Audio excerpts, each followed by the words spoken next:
त्रैमासिक परीक्षा 2022 विषय गणित कक्षा 10 का प्रश्न पत्र का हल करवा रहा हूँ मैं। अभी तक अपने प्रश्न नंबर 16 तक कर लेते। अब मैं ये प्रश्न नंबर 17 और आगे के प्रश्न हल करवाऊंगा। तो इसमें प्रश्न है 2, 3 और 4, 1 के बीच की दूरी ज्ञात करो। तो ये बिंदु ए है, इसके निर्देशांक क्या है दिए 2, 3 और दूसरा बिंदु बी दिया है और इसके अपने को निर्देशांक दिए 4, 1। तो अपने को इनके बीच की दूरी निकालना है। दूरी का अपने को मालूम है ए बी बराबर वर्गमूल x1 माइनस x2 का वर्ग प्लस y1 माइनस y2 का वर्ग। ये x1 है, ये y1 है, ये x2 और ये y2 है। तो मान रख देंगे इसमें अपन। तो ये मैंने मान रख दिया इसके अंदर सूत्र में। तो -2 का वर्ग 4 आएगा, 2 का 4 आएगा, 4 और 4 8 हो जाएगा और 8 को अपन लिखेंगे 4 गुना 2 तो हो जाएगा 2 वर्गमूल 2, 4 का वर्गमूल 2, ये तो ये रहा यहाँ पे। तो ए बी इकाई है, ये दो बिंदुओं के बीच की दूरी हो गई। मैं आपको बताना चाहता हूँ कि आपके बोर्ड की परीक्षा अब 1 मार्च से होंगी। पहले 15 मार्च से होनी थी, अब आपकी परीक्षा 1 मार्च से होगी। ये प्रश्न बिंदु ए के निर्देशांक ज्ञात करो जहाँ ए बी एक वृत्त का व्यास है जिसका केंद्र 2, 3 है तथा बी के निर्देशांक 1, 4 है। तो अपने को पहले मैं एक वृत्त बनाऊंगा, उसके बाद उसका व्यास।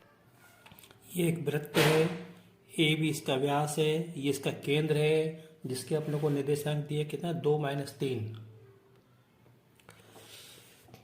और ये बिंदु बी के निर्देशांक 1, 4 दिए। तो बिंदु ए के निर्देशांक निकालने हैं। तो इसके निर्देशांक अपन x1 और y1 मान लेंगे। आपको ये मालूम होना चाहिए कि ये मध्य बिंदु है, इसलिए इसमें मध्य बिंदु के सूत्र का मध्य बिंदु से संबंधित जो सूत्र है वो लगेगा।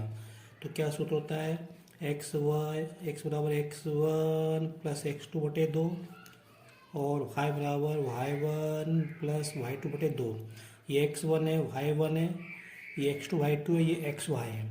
तो इसके समय मान रख दो, x के समय 2 और y के समय -3 और x2 के स्थान पे 1 और y2 के स्थान पे 4 रख देंगे। तो ये हो जाएगा यहाँ पे 2 बराबर x1 प्लस 1 बटे 2 और यहाँ पे -3 बराबर y1 के स्थान पे y1 और y2 के स्थान पे 4 बटे 2। इसका इसमें गुणा करेंगे तो 4 हो जाएगा। तो x1 प्लस 1 बराबर 4, तो x1 बराबर 4 -1। इसका इसमें गुणा करेंगे तो -6 आएगा। तो यहाँ से आएगा y1 बराबर -6 -4। तो इसको हल करेंगे तो ये आएगा 3 आएगा और यहाँ से y1 वाला आएगा -10। तो ये जो बिंदु है ए के निर्देशांक क्या हो जाएंगे 3 और -10। इसको अपन ऐसे लिखेंगे x1, y1 बराबर 3 और -10। ये इस प्रश्न का उत्तर हो गया। ये प्रश्न दिया है, ये बहुपद दिया है, इसके शून्यक निकालना है और शून्यकों तथा गुणांकों के बीच संबंध की जांच करना है। इसका मतलब ये अल्फा प्लस बीटा जो है -b बटे a के बराबर है, अल्फा बीटा अल्फा गुणा बीटा c बटे a के बराबर, ऐसे अपने को बताना है। तो पहले अपने इसके शून्यक निकालते हैं। इसके कितने शून्यक होंगे 2 शून्यक होंगे इसके। तो 3 का गुणा 4 में करेंगे तो 12 आएगा। 12 के अपन करेंगे गुणनखंड। तो 1 गुणा 12, 2 गुणा 6, 3 गुणा 4, बस अब और नहीं होंगे। इनमें से देखो यहाँ पे माइनस है तो अपन को घटा के देखना है कि किसको घटाने से 4 आता है। 12 में से तो 11 एक काम करें, 6 में से 2 का तो 4, 3 में से 4, 4 में से 3 का तो 1, ये काम का नहीं है। तो 6 में से 2 का तो 4, ये हमारे काम का है। तो इसको क्या लिखेंगे 3x वर्ग प्लस कोष्टक में 4x को लिखेंगे 6x माइनस 2x, बड़ी संख्या में छोटी संख्या घटाना है, -4 कोष्टक खोल दो 3x वर्ग प्लस 6x माइनस 2x -4। अब यहाँ से क्या आ रहा है 3x कॉमन आ रहा है तो बचेगा x प्लस 2। यहाँ से क्या आ रहा है -2 कॉमन आ रहा है तो बचेगा x प्लस 2। इसमें से x प्लस 2 कॉमन आ रहा है तो बचेगा 3x -2। यहाँ से अपने को x का मान निकालना है तो इसको रखो x प्लस एक बार इसको 0 के बराबर रखो, एक बार इसको रखो 0। तो 3x -2 बराबर 0। यहाँ से मिलेगा x बराबर -2, यहाँ से मिलेगा x बराबर 2 बटे 3। तो इसके 2 शून्यक हो गए ये। इसको रखेंगे अल्फा के बराबर -2 और इसको लिखेंगे बीटा बराबर 2 बटे 3। ये हमको शून्यक मिल गए हैं। अब हम देखते हैं इनका योग करते हैं। तो अल्फा प्लस बीटा क्या है, शून्य का योग। तो -2 + 2/3, इसको हल करेंगे तो ये आएगा -6 + 2/3, तो ये आएगा -4/3। यहाँ पे देखते हैं अपन -b/a का मान निकालते हैं। तो बराबर माइनस, तो ये लिखा बी का मान कितने, देखो यहाँ से ए का मान 3, बी का मान 4, सी का मान -4। तो माइनस और बी का मान कितना है 4, ए का मान कितना है 3। ठीक है, तो ये देखो -b/a का मान क्या है -4/3, और अल्फा प्लस बीटा का मान भी क्या है -4/3। इसका मतलब ये है अल्फा प्लस बीटा बराबर -b/a। ये ए बी सी क्या है, इस के वो है गुणांक हैं एक्स के। अब देखेंगे अपन अल्फा गुणा बीटा देखते हैं। अल्फा गुणा बीटा क्या आएगा -2 और गुणा 2/3, तो ये हो जाएगा -4/3। अब यहाँ जब हम c/a का मान निकालेंगे तो c का मान कितना है -4, a का मान कितना है 3। तो देखो अल्फा गुणा बीटा का मान क्या है -4/3, और c/a का मान क्या है -4/3। इसका क्या मतलब है, अल्फा बीटा बराबर c/a। बस ये हमको बताना था, एक ये रहा एक ये, बस इतना ही करना था। एक प्रश्न ये अपने को बहुपद दिया है, इसके शून्य का अल्फा बीटा दिए हैं, तुमको 1/अल्फा प्लस 1/बीटा का मान निकालना है। तो देखते हैं, तो अल्फा बीटा क्या है, शून्य के हैं, तो अल्फा प्लस बीटा का योग क्या होगा -b/a होता है यहाँ पे। तो ये तो मालूम नहीं, तो अल्फा प्लस बीटा बराबर माइनस, बी का मान कितना है -4, ए का मान कितना 1, तो क्या हो गया 4/1 हो गया, 4/1 हो गया। फिर मूलों का गुणा अल्फा बीटा बराबर क्या होता है c/a। तो अल्फा गुणा बीटा बराबर सी का मान कितना 1, ए का मान कितना है 1, तो 1/1 आएगा। अब हमको इसका मान निकालना है 1/अल्फा प्लस 1/बीटा। इसको हल करेंगे तो लघुत्तम कितना आएगा, अल्फा बीटा का अल्फा बीटा आएगा, ऊपर क्या आएगा बीटा प्लस अल्फा बराबर, मतलब ये 1/अल्फा प्लस 1/बीटा क्या है, इसके बराबर होता है। अब देखो बीटा अल्फा प्लस बीटा या बीटा प्लस अल्फा एक ही बात है, तो मान क्या है 4/1, तो इसके स्थान पर बनकर रखेंगे 4/1। ये लाइन मैंने अब खींची, और अल्फा बीटा के स्थान पे क्या आएगा 1 लिखेंगे, तो ये क्या हो जाएगा बराबर 4/1 गुणा 1/1, तो बराबर क्या आएगा 4/4। तो 1/अल्फा प्लस 1/बीटा का मान कितना है 4। ठीक है, अब अगला प्रश्न देखते हैं बच्चों अपन। ये प्रश्न करने हैं गुणनखंड विधि से, इसको हल करना है।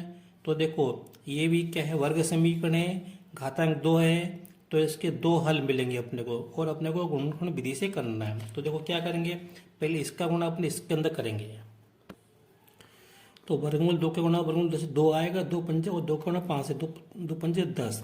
अब हम 10 के गुणनखंड करेंगे, ताकि उनका योग या अंतर कितना है 7। तो 10 के गुणनखंड 1 गुणा 10, 2 गुणा 5, बस अब और गुणनखंड नहीं होंगे। तो यहाँ प्लस है तो जोड़ना है, तो 10 और 11 ये काम करनी है, 5 और 2 7, ये हमारे काम का है।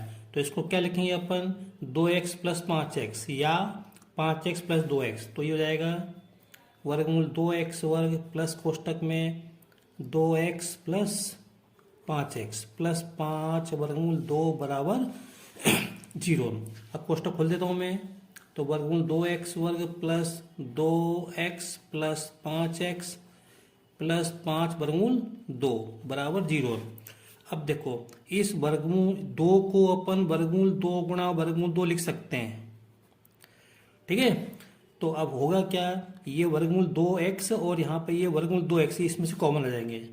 तो मैंने वर्गमूल 2x कॉमन ले लिया, तो यहाँ केवल x बचेगा, यहाँ से केवल वर्गमूल 2 बचेगा, यहाँ पे केवल वर्गमूल 2 बचेगा, प्लस इन दोनों में से क्या आ रहा है 5 आ रहा है कॉमन, तो x + वर्गमूल 2। देखो कोष्टक में ये समान होना चाहिए, तो यहाँ से क्या किया हमने x + वर्गमूल 2 कॉमन ले लिया, तो यहाँ बचेगा वर्गमूल 2x + 5 बराबर 0। यहाँ से इसको 0 के बराबर रखा, x + वर्गमूल 2 बराबर 0, और यहाँ से लिखा वर्गमूल 2x + 5 बराबर 0। यहाँ से क्या मिलेगा, यहाँ से मिलेगा x माइनस वर्गमूल 2, और यहाँ से क्या मिलेगा, x बराबर -5/वर्गमूल 2। तो बस यही इसके हल है।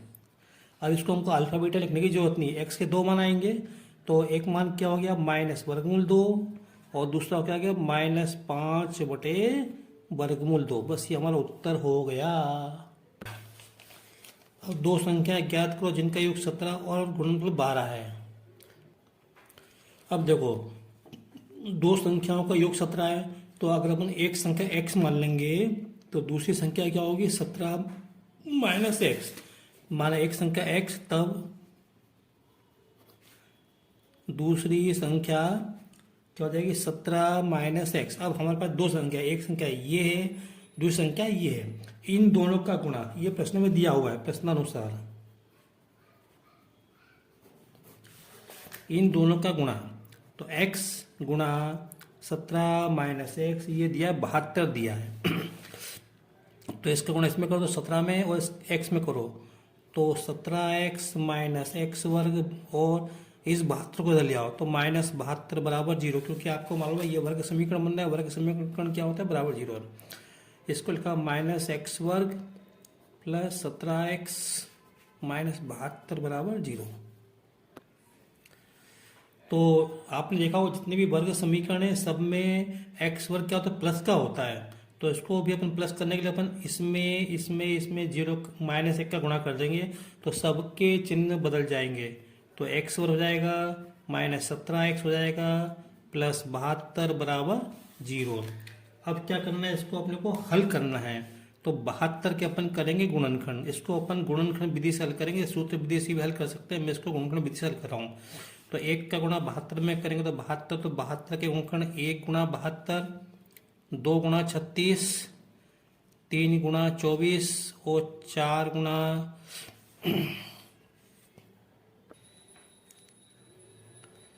18। 5 का भाग नहीं जाएगा, 6 का जाएगा, तो 12 6 72, 7 का जाएगा, 8 का जाएगा क्या, तो 8 गुणा 9।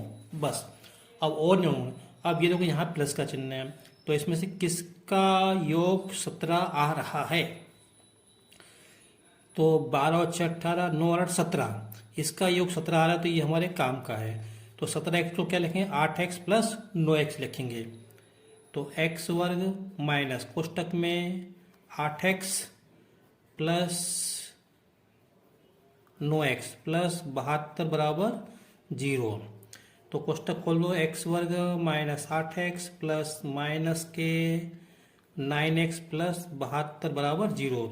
इन दोनों में से क्या आ रहा है, x आ रहा है कॉमन, यहाँ से 9 आ रहा है कॉमन, तो x माइनस 8, यहाँ से 9 आ रहा है कॉमन, तो x माइनस 8 बराबर 0।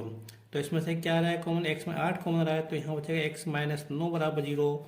यहाँ से क्या मिलेगा अपने को, x बराबर 8 मिलेगा, x बराबर 9 मिलेगा। तो बस यही तो पूछा था इसमें। तो संख्या ज्ञात करो। तो मैं संख्या क्या बनी, एक संख्या x मानी, दूसरी 17 माइनस एक्स। तो यहाँ पे x के 2 मान आए हैं, तो जब x बराबर 8 तब दूसरी संख्या 17 माइनस एक्स। तो ये हो जाएगा, दूसरी संख्या हो जाएगी 17 माइनस 8, घटाएंगे तो क्या आएगा 9 आएगा, तो 8 9 आ गया।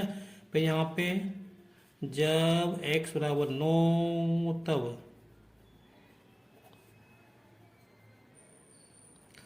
दूसरी संख्या 17 माइनस 9 बराबर 8। तो दोनों इसे अपने को 9 और 8 मिल रहे हैं, इसलिए हमारा फाइनल अतः उत्तर क्या हुए, अतः संख्याएं क्या होगी 9 और 8, चाहे 9 8 लिखो या 8 9 लिखो। ठीक है बच्चों, अगला प्रश्न देखते हैं। ये प्रश्न है, ये जो बिंदु एक्स वाई है ये इन बिंदुओं से समान दूरी पर, ऐसा लिखा है इसमें, से समदूरस्थ है। ये बिंदु इन दोनों बिंदुओं से समान दूरी पर है। तो मैं एक्स वाई में एक संबंध लिखना है, बताना है संबंध में, जैसा ये अपने को संबंध देखते हो ना, ये इस तरह से संबंध, या अपने को देखो ये जो संबंध इस तरह से अपने को ये संबंध निकालना है। तो देखते हैं, दो बिंदु हैं 7 1 और 3 5, एक तीसरा बिंदु है ये एक्स वाई जिसके निर्देशांक ये वाला बिंदु इन दोनों से ए और बी से समान दूरी पर है, ये दूरी बराबर ये, इसको मैंने सी कह दिया, तो ए सी बराबर ए बी क्या दिया अपने को, ए सी बराबर बी सी। बस अब इसको अपन दूरी का सूत्र इसमें लगाएंगे, तो ए सी क्या हो जाएगी, अब दूरी का सूत्र अपने को मालूम है, वर्गमूल के अंदर X one minus X two का वर्ग plus Y one minus Y two का वर्ग, तो ये निकालेंगे, इसको एक्स वन वाई वन, ये एक्स टू वाई टू मानेंगे इसको, तो ए सी के स्थान पे लिखेंगे वर्गमूल के अंदर 7 माइनस एक्स का वर्ग प्लस 1 माइनस वाई का वर्ग बराबर ये लगाया। बी सी के स्थान पे ये एक्स वन वाई वन, ये एक्स टू वाई टू, तो वर्गमूल के अंदर 3 माइनस एक्स का वर्ग प्लस 5 माइनस वाई का वर्ग। अब जब तक हम ये वर्गमूल नहीं हटाएंगे तब तक हम इसको हल नहीं कर पाएंगे। एक बात तो दोनों पक्षों का वर्ग कर देंगे, वर्ग करने से क्या होगा, ये वर्गमूल हट जाएगा, तो 7 माइनस एक्स का वर्ग प्लस 1 माइनस वाई का वर्ग बराबर यहाँ से 3 माइनस एक्स का वर्ग प्लस 5 माइनस वाई का वर्ग। अब क्या अगर इसको खोल देंगे तो ए माइनस बी का वर्ग क्या होता है, ए वर्ग प्लस बी वर्ग माइनस 2ab, तो इसका वर्ग 49 आएगा प्लस एक्स वर्ग माइनस इन दोनों का गुणा और उसका दुगुना, तो 14x, ये इससे आए। अब यहाँ पे देखते हैं प्लस 1 का वर्ग 1 आएगा, वाई का वर्ग प्लस वाई वर्ग आएगा, इन दोनों का गुणा और उसका दुगुना, तो 2y बराबर, अब इसका मैं यहाँ पे लिखा हूँ 3 का वर्ग 9, एक्स का वर्ग एक्स वर्ग, 3 का वर्ग 9 प्लस एक्स वर्ग, इन दोनों का गुणा और उसका दुगुना, तो 6x आएगा प्लस यहाँ पे 5 का वर्ग 25 प्लस वाई वर्ग और इन दोनों का गुणा और उसका दुगुना, तो माइनस के 10y। अब देखो ये एक्स वर्ग प्लस का ये एक्स वर्ग प्लस का ये कट जाएगा, ये वाई वर्ग प्लस का ये वाई वर्ग प्लस का ये कट जाएगा क्योंकि बीच में बराबर है। अब क्या बचेगा, देखो ये 14x minus 2y minus 14x minus 2y, ये 49 और 50 बराबर, यहाँ पे देखो ये minus 6x minus 10y minus 6x minus 10y और 9 25 34। अब अपने को देख रहे हैं कि एक्स वाई वाले पद पर अपन इन सबको इधर ले आओ, इन सबको इधर ले आओ, तो इनके चिन्ह बदल जाएंगे, तो minus 14x plus 6x minus 2y और प्लस के 10y प्लस 50 माइनस 34 बराबर 0, इन सबको इधर लाएंगे तो इधर 0 बचेगा। अब माइनस 14x प्लस 6 घट जाएंगे, तो माइनस के 8x minus 2y plus 10y, तो ये हो जाएगा 8y और 50 में से 34 जाएंगे तो कितने बचेंगे, 16 बचेंगे, प्लस के 16 बचेंगे बराबर 0। अब देखो इसमें तीनों में 8 का भाग जा रहा है तो भाग दे दो, भाग दो 8 एकम 8 8 एकम 8 तो 16, तो माइनस एक्स प्लस वाई और प्लस 2 बराबर 0। फिर वही वाली बात आती है कि अपन ने जितने भी समीकरण देखे, समीकरण के सब में एक्स को अपने प्लस लिया है, आप चाहो तो इस यहाँ भी कोई दिक्कत नहीं है, आपको संबंध मिल गया, लेकिन हमको एक्स को प्लस कर रखना है, तो इन तीनों में माइनस 1 का गुणा कर दो, तो सबके चिन्ह बदल जाएंगे, तो एक्स ये माइनस का हो जाएगा, ये माइनस का हो जाएगा बराबर 0। तो ये वास्तव में ये अपना उत्तर हो गया, ये संबंध हो गया एक्स और वाई में। कब, जब ये बिंदु इन दोनों से समान दूरी पर होगा तो ये अपने को समीकरण मिलेगा, रैखिक समीकरण। अब ये प्रश्न है 20वें का, अथवा यदि बिंदु C1-2 रेखाखंड A25 और B को मिलाने वाले रेखाखंड को 3-4 के अनुपात में विभाजित करता है तो B के निर्देशांक ज्ञात करो। तो मैं आपको इसका चित्र बना के समझाता हूँ कि दो बिंदु A और B के हैं, A के निर्देशांक अपने 2, 5 दिए, यहाँ पे कोई बिंदु C है, C जिसके निर्देशांक अपने को दिए हुए कितने दिए, 1 और -2, 1 और -2। तो ये जो बिंदु है इस रेखाखंड को 3 और 4 के अनुपात में विभाजित करता है, मतलब ये 3 है, ये 4 है, तो हमको बिंदु B के निर्देशांक निकालने हैं। आपको मालूम है कि जब अपन सेक्शन फार्मूला है ना, या विभाजन सूत्र में क्या होता है, इसको अपन x1 भाई में लेते हैं, इसको हमको x2, इसको x1 भाई में, इसको x2 भाई 2 लेते हैं, तो इसको x2 लिखो, इसको y2 लिखो और वो विभाजन सूत्र लिख दो। मैंने पहले कहा ये x1 भाई 1 है, ये x2 भाई 2 है, ये x और y है, ये m है, ये m1, ये m2। मान लिख दो ये एक्स वाई है ना, तो 1 रखो बराबर m1 कितना है 3, और ये x2 तो हमको निकालना है, प्लस m2 कितना है 4, x1 कितना है 2 बटे m1 3 प्लस m2 4, ऐसे y कितना है -2, ये -2, तो यहाँ पे -2 बराबर m1 कितना है 3, y2 कितना है, y2 तो निकालना है, प्लस m2 कितना है 4, y1 कितना है 5 बटे 3 प्लस 4, इसको हल करो तो 1 बराबर 3x2 प्लस 4 दूनी 8 बटे 3 और 4 7, यहाँ पे -2 बराबर 3 गुणा y2 प्लस 4 पंजे 20 बटे 7, इसका गुणा इसमें कर दो 7 एकम 7, इस 8 को इधर ले आओ पक्षांतर करके तो माइनस का हो जाएगा ये यहाँ पे, ये तो हो जाएगा 7 माइनस 8 बराबर 3x2, इसका इसमें गुणा कर दो 7 दूनी 14 और इस 20 को इधर ले आओ तो -14 माइनस के 20 बराबर 3y2, तो हो जाएगा 7 में से 8 जाएगा माइनस का 1, तो हो जाएगा x2 बराबर -1 बटे 3, और यहाँ पे ये y2 बराबर हो जाएगा 14 में से 20 जाएंगे, 14 20 जुड़ जाएंगे तो 34 बटे 3। अब मेरे को थोड़ा इसका उत्तर टेली करना पड़ेगा।